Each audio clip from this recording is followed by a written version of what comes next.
Olá, você que nos acompanha em nossa mentoria bisurada.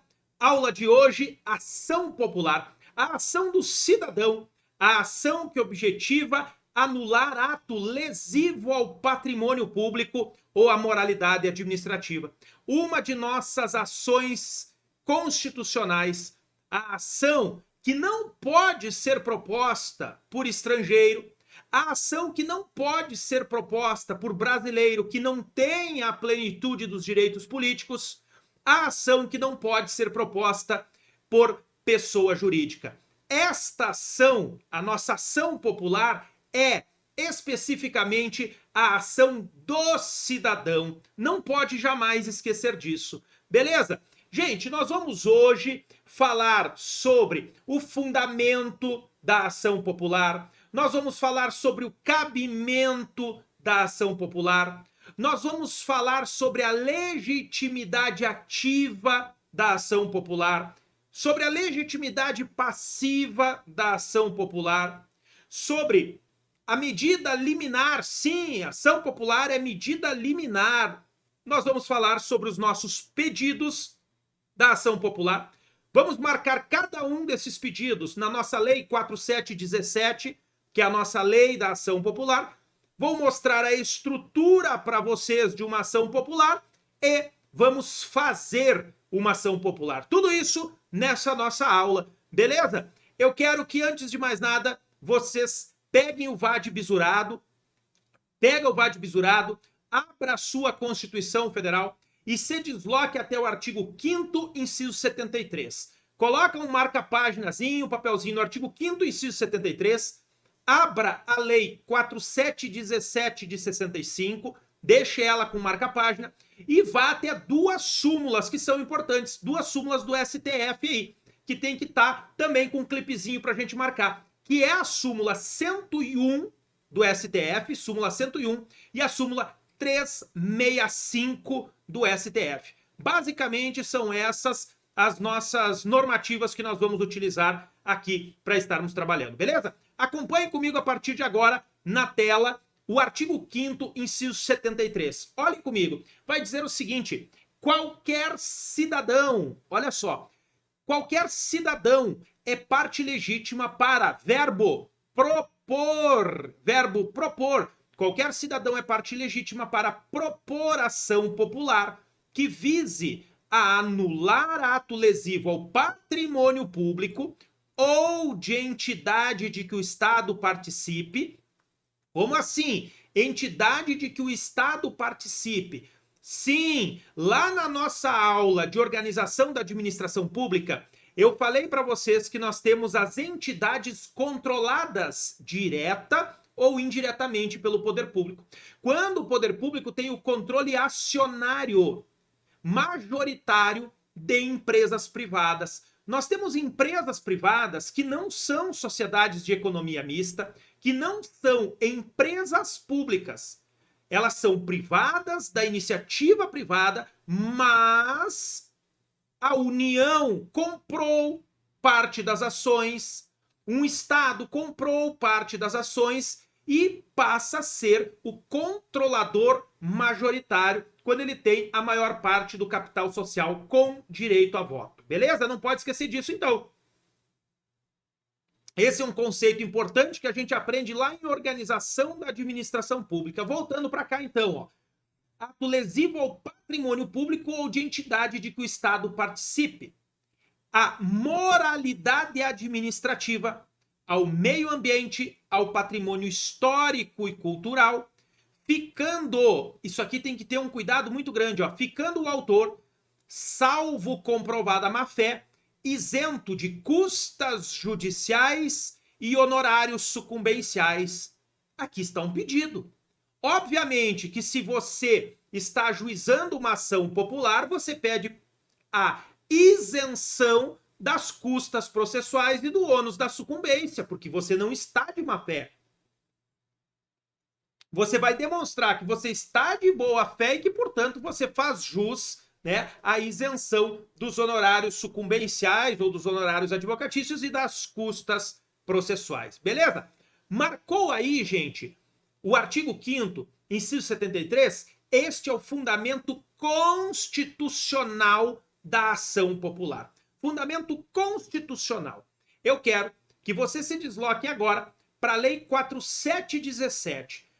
Vamos para o artigo 1º, porque são os dois fundamentos que você vai utilizar na ação popular. Você vai utilizar o fundamento constitucional, artigo 5º, inciso 73, e você vai utilizar o fundamento legal. O fundamento legal aqui com base no artigo 1º da Lei 4717. Então, quando vier lá na peça, você vai qualificar, depois a gente vai qualificar direitinho aqui, a gente vai qualificar e vem perante Vossa Excelência com fundamento no artigo 5º, inciso 73 da Constituição Federal de 88 e no artigo 1º da Lei 4717. Propor ação popular. E se essa ação popular tiver um pedido liminar, você vai colocar ação popular com pedido liminar. Abre aí teu artigo 1º da Lei 4717, no caput, olhe comigo. Qualquer cidadão será parte legítima para pleitear a anulação ou declaração de nulidade. Professor Ferro, qual a diferença entre a anulação e a declaração de nulidade? Qual a diferença? Pessoal, sempre que eu peço a anulação de um ato administrativo é porque o ato já ocorreu, caráter repressivo. Eu peço que o Poder Judiciário anule um ato administrativo que já existe, que já foi editado. Quando eu peço a declaração de nulidade, é porque o ato está na iminência de ser editado. Todos têm que sair daqui hoje entendendo isso. Isso faz muita diferença nos pedidos da sua peça. Quando o ato já ocorreu, eu peço para o Poder Judiciário que o juiz anule o ato lesivo ao patrimônio público, à moralidade administrativa. Quando eu tenho um ato que está prestes a ser editado, mas que ainda não foi, eu ingresso com a ação e peço que o juiz declare a nulidade daquele ato caso ele venha a ser editado. E o juiz, no comando, na parte dispositiva da sentença, diz: declaro nulo o ato administrativo que vier a ser editado pela administração, caso afronte a moralidade administrativa, caso venha a violar o patrimônio público. Então existe essa diferença técnica, tenho certeza que todos vocês sabem disso, né? Essa diferença técnica entre anular e declarar a nulidade. Anulo um ato que já ocorreu, declaro a nulidade de um ato que está prestes a ser editado. Beleza? Tranquilo até aqui? Então, você marcou aí e passou o marca-texto no artigo 1º da Lei 4717. Voltando para cá, ó. De atos lesivos ao patrimônio da União, do Distrito Federal, dos estados, dos municípios, de entidades autárquicas, de sociedades de economia mista, de sociedades mútuas de seguro nas quais a União represente os segurados ausentes, de empresas públicas, de serviços sociais autônomos, gente, SESI, SENAI, SEBRAE, SENAC, de instituições ou fundações para cuja criação ou custeio o tesouro público, o erário, os cofres públicos, haja concorrido ou concorra com mais de 50% do patrimônio da receita anual, ou de empresas incorporadas ao patrimônio da União, do Distrito Federal, dos estados, dos municípios, ou de quaisquer pessoas jurídicas ou entidades subvencionadas pelos cofres públicos. Traduzindo para vocês, gente, onde houver dinheiro público. Onde houver dinheiro público, caberá ação popular para anular um ato lesivo ao patrimônio. Beleza? Então, este é o fundamento. Artigo 5º, inciso 73 da Constituição e artigo 1º da Lei 4717. Bom, a partir do momento em que nós temos o fundamento, é necessário que você destaque na sua peça o cabimento. Fundamento é o fundamento jurídico, onde você vai fundamentar a sua ação. Por sua vez, cabimento é o porquê cabe aquela ação. Por que é cabível a ação popular? Por quê? Você vai destacar que é cabível a ação popular justamente porque se está diante de um ato lesivo ao patrimônio público ou à moralidade administrativa. É isso que você vai destacar, que é um ato lesivo ao patrimônio público e à moralidade administrativa. Nos termos do artigo, os mesmos do fundamento, nos termos do artigo 5º, inciso 73 da Constituição e do artigo 1º caput e seu parágrafo 1º da Lei 4.717. Opa, por que o parágrafo 1º, professor Felipe? Você vai olhar. Porque nem sempre o patrimônio público será cash, será grana, será dinheiro. Muitas vezes o patrimônio público não se expressa apenas através de dinheiro. Não, olha o que diz o parágrafo 1º, você tem que passar um marca-texto nele. Considera-se patrimônio público, para os fins referidos nesse artigo, os bens e direitos de valor econômico, cash, artístico, estético, histórico ou turístico. Olha só, artístico, estético, histórico ou turístico. E nunca esqueça, olhe comigo o que o artigo 5º, inciso 73 traz a mais. Além desses, tá na tela com vocês, olha aqui, ao meio ambiente. Meio ambiente. Meio ambiente está aqui no artigo 5º, inciso 73 e não está lá no parágrafo 1º do artigo 1º. Patrimônio histórico e cultural está aqui.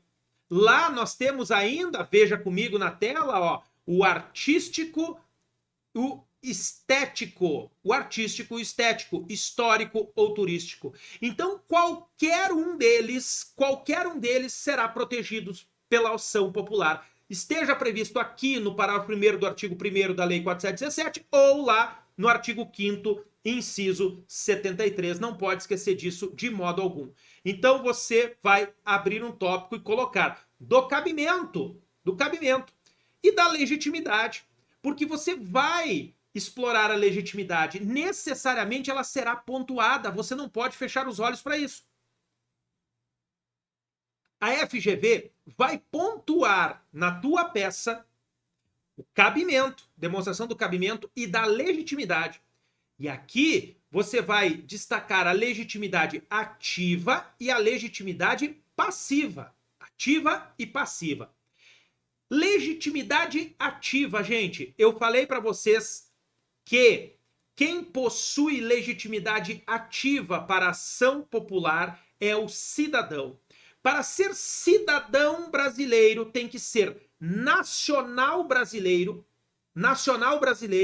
e estar no gozo dos direitos políticos.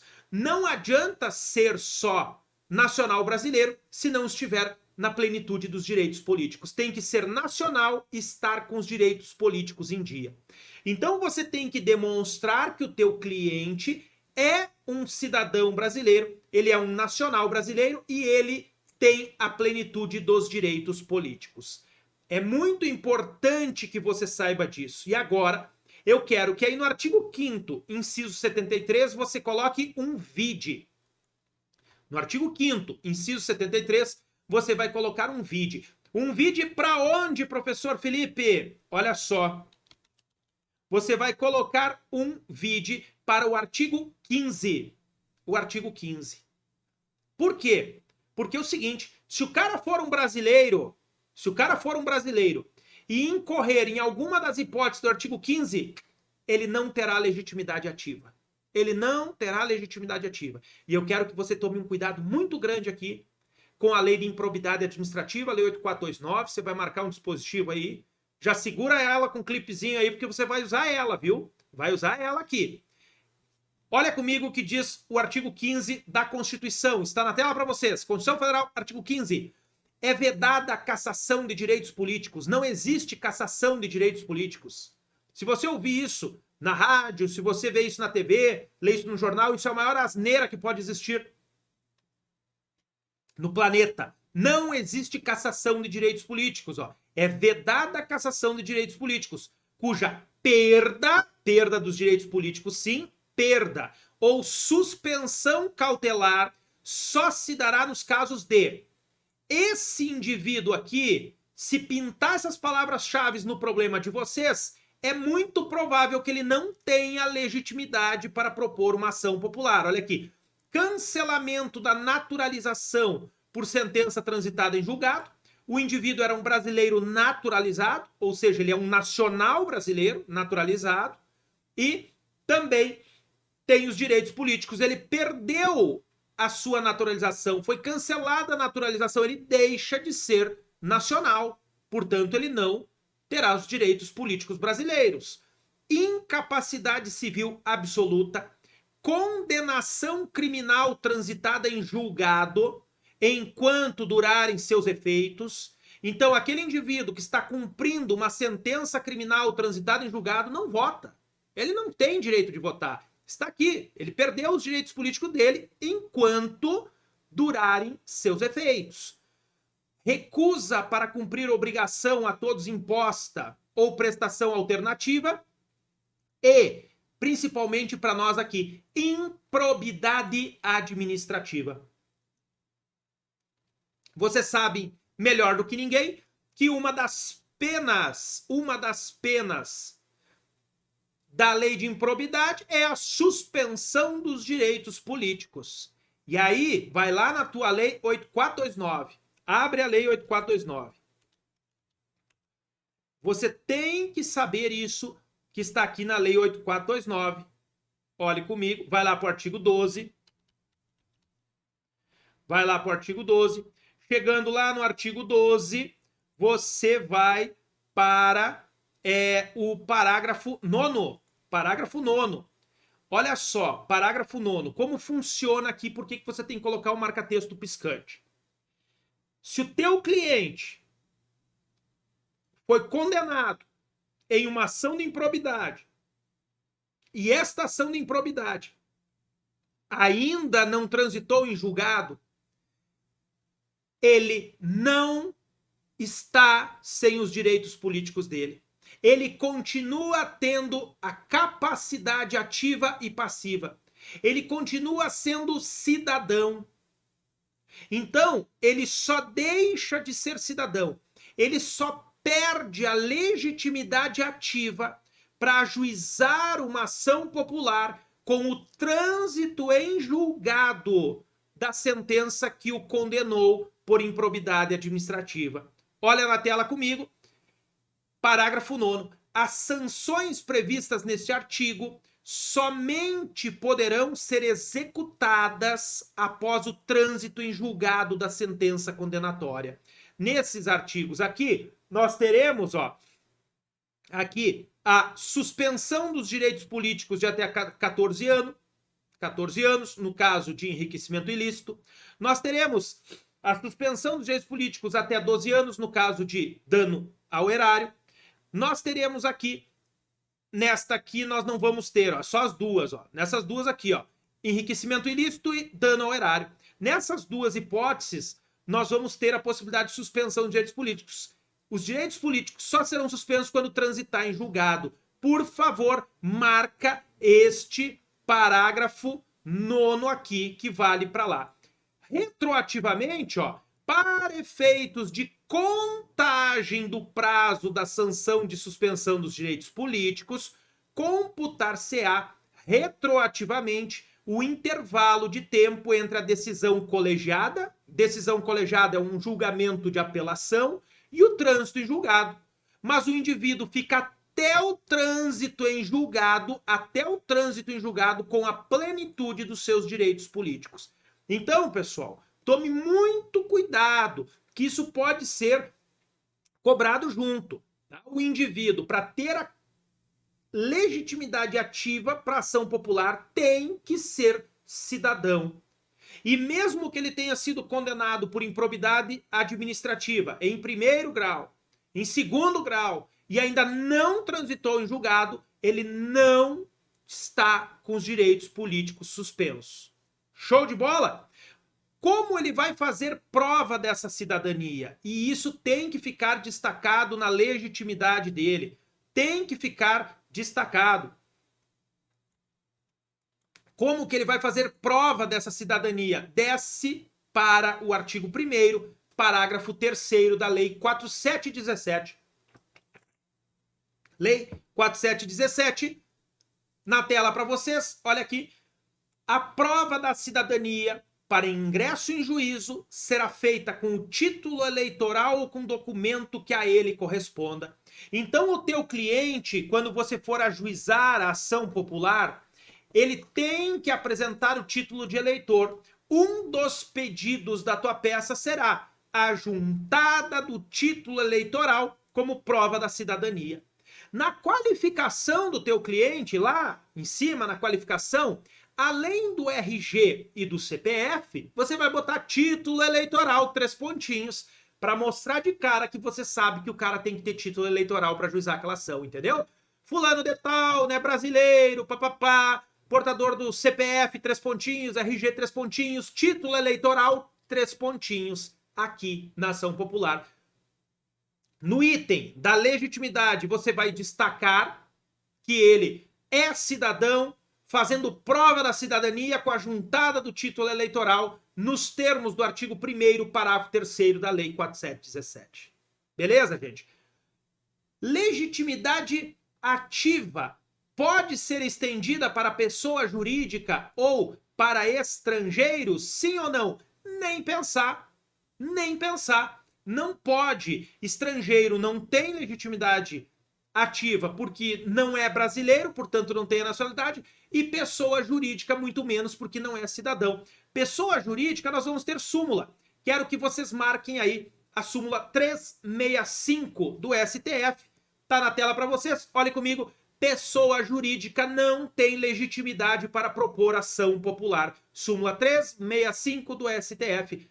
Pessoa jurídica não tem legitimidade para propor ação popular. Então não tem ação popular por pessoa jurídica. Coloque esta súmula debaixo do artigo 1º da Lei 4717. Coloca lá, vide súmula 365 do STF. Outro ponto, gente, que é importante destacar para vocês. A súmula 101, tá? Qual é a grande questão aqui da ação popular?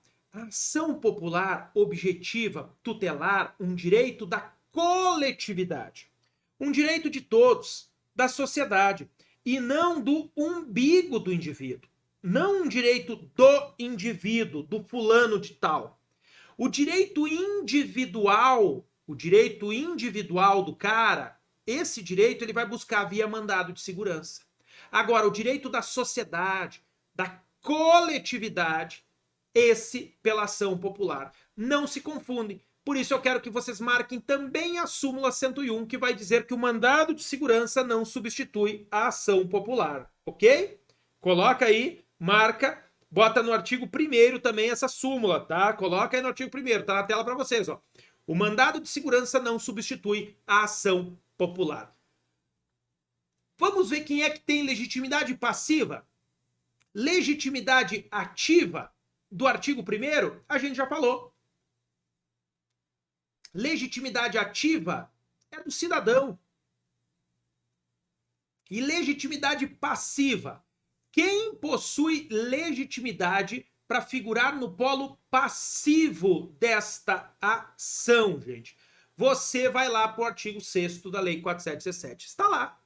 Olha só, você sempre tem que lembrar o seguinte, a ação popular ela é proposta contra o poder público, contra a pessoa jurídica de direito público, contra a União, contra o Estado, contra o Distrito Federal, contra o município, contra uma empresa pública, contra uma sociedade de economia mista, contra um serviço social autônomo, uma daquelas entidades do artigo 1º. Quem mais vem para o polo passivo para ser réu nessa ação? O agente que praticou o ato lesivo. O agente do poder público. Veja, se for o município alfa, vai ser réu o município alfa e o prefeito.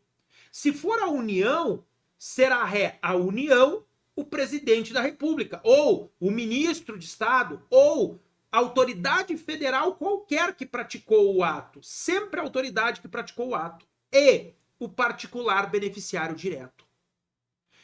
sempre nós teremos a presença desses três réus: a entidade do poder público, a autoridade pública que praticou o ato e aquele que se beneficiou. Isso está no artigo 6º da Lei 4.717. Veja comigo aqui na tela. Olha só. A ação será proposta contra as pessoas públicas ou privadas da administração, tá? E as entidades referidas lá no artigo 1º, todas aquelas que a gente viu, contra as autoridades, funcionários ou administradores que houverem autorizado, aprovado, ratificado ou praticado o ato impugnado. Então, contra a pessoa jurídica do poder público, contra a autoridade que praticou o ato, tá? E contra os beneficiários diretos do mesmo. Contra os beneficiários. Alguém vai esquecer disso? Por favor, nunca esqueça. Vai ser contra a pessoa do poder público, a pessoa jurídica da administração pública, contra o agente dessa pessoa que assinou o ato, que determinou o ato, que ratificou o ato, e contra o particular direto, o beneficiário direto da prestação. Se for uma pessoa jurídica, lá, uma empresa privada beneficiária, é ela, e não os sócios dela. Ela, pessoa jurídica privada. Aí você vai destacar do cabimento e da legitimidade. Demonstra o cabimento da ação popular, demonstra a legitimidade ativa e a legitimidade passiva. A minha ação popular, ela é proposta onde? Quem tem competência para processar e julgar a minha ação popular? Quem tem competência? Gente, a competência para processar e julgar a ação popular, seja qual for a autoridade que praticou o ato lesivo, seja qual for, sempre será, o juiz de primeiro grau. Sempre. Federal ou estadual. Uma ação popular nunca, jamais será ajuizada num tribunal. Se for o presidente da República, ela vai ser ajuizada em primeiro grau. Se for um ministro de Estado, ela vai ser ajuizada em primeiro grau. Se for um ministro do STF, ela vai ser ajuizada em primeiro grau. A única diferença aqui é, se for um ato impugnado, praticado por uma autoridade federal, Justiça Federal de primeiro grau. Se for uma autoridade estadual ou municipal, Justiça Estadual. Todos sabem que nós não temos justiça municipal. Então nós vamos ter justiça federal, quando se tratar de um ato praticado por uma autoridade federal, ou justiça estadual para ato praticado por autoridade estadual ou municipal. Governador de estado, vai lá para o juiz de primeiro grau estadual na ação popular. Tome muito cuidado com a transferência de recursos. O que quer dizer isso? Escute este professor falando. Muitas vezes a União repassa dinheiro para os estados e os municípios. E os estados e municípios gastam esse dinheiro de origem federal. Tendo dinheiro de origem federal, tendo dinheiro de origem da União, a União é parte interessada. A União tem interesse na causa. Interesse indisponível. Escute esse professor falando isso. Se pintar na prova de vocês que a União repassou 300 mil para o município Alfa construir uma quadra de esportes, e o prefeito do município Alfa malversou esse dinheiro, desviou junto com uma empresa esse dinheiro, e a União manifestou interesse na causa, a competência será da Justiça Federal. Artigo 47 do CPC. Abre aí o artigo 47 do seu CPC. Deixa eu colocar ele na tela para vocês. Olha só. Nunca esqueça disso. Artigo 47 do CPC e o próprio artigo 5º, parágrafo 2º da Lei 4717. Você vai fundamentar sempre nos dois. Sempre nos dois juntos, tá? Olha só, artigo 47 do CPC. 47 não, pessoal. Tô maluco aqui no 47. O 47 é o do bem imóvel. 45. Olha comigo, o 45 tá na tela, tá? Veja só. Tramitando o processo perante outro juízo, Justiça Estadual, porque foi um prefeito que praticou o ato lesivo, tramitando o processo perante outro juízo, os autos serão remetidos ao juízo federal competente, se nele intervier a União, suas empresas públicas, entidades autárquicas e fundações ou Conselho de Fiscalização de Atividade Profissional, na qualidade de terceiro interveniente. Artigo 45 do CPC. Pegue este artigo 45 e você vai lá na Lei 4717, artigo 5º, parágrafo 2º. Aqui você vai botar um vídeo, ó. Escreve debaixo desse parágrafo 2º do artigo 5º que trata da competência. Aqui nesse parágrafo 2º você vai botar vide art. 45 do CPC. Você obrigatoriamente precisa colocar os dois. Não é só um, é os dois. Ó, quando o pleito interessar simultaneamente a União e a qualquer outra pessoas ou entidades, será competente o juiz das causas da União. Pode interessar para o município, como é o caso, e para a União. Será na Justiça Federal. Se houver, hoje há, em 65 era difícil, hoje há. Sempre tem que lembrar disso, gente. Onde há dinheiro federal da União, ela tem interesse na causa. E a União nunca, nessas ações, vai ir para a Justiça Estadual. Não vão ver a União. Olha a União na Justiça Estadual. Não existe isso. Ela leva todo mundo com ela para a Justiça Federal. Sempre assim. União não desce para a Justiça Estadual. Ela pega todo mundo que está lá na Justiça Estadual e leva com ela para a Federal. Ela sempre desloca a competência para a Federal. Ok? Então, competência. Olha só. Artigo 5º caput. Conforme a origem do ato impugnado, se o ato é federal, estadual, municipal, é competente para conhecer da ação, processá-la e julgada o juiz. Passa traço simples aqui. O juiz que, de acordo com a organização judiciária de cada estado, for para as causas que interessam a União, Distrito Federal, Estado e município. Professor Felipe, eu preciso abrir um tópico da competência na minha ação popular? Não. Como regra geral, não. Você só vai abrir um tópico da competência, se ficar claro no problema uma situação como essa que eu dei o exemplo para vocês. Essa aqui, ó, que interessa ao mesmo tempo a União. Se você vê que foi um ato praticado por prefeito, papapá, e dali a pouco tem a União no meio, opa, Justiça Federal, e você abre um tópico da competência. Embora o ato tenha sido praticado pelo prefeito municipal, a origem do dinheiro é federal e a União manifestou o interesse no feito, o que faz com que a competência para processar e julgar a presente ação popular seja da Justiça Federal de primeiro grau, nos termos do artigo 5º, parágrafo 2º artigo 5º, parágrafo 2º da Lei 4717 e do artigo 45 do CPC. Beleza?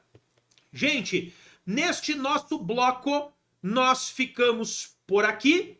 Não saia daí. Depois da vinheta, eu aguardo todos vocês para a continuidade. Então, veja, nós observamos até agora fundamento, cabimento, legitimidade ativa, legitimidade passiva, competência. No próximo bloco, quero trabalhar com vocês medida liminar, estruturação e marcar todos os pedidos, para depois nós fazermos uma ação popular do 0 aqui com vocês. Aguardo todos na sequência.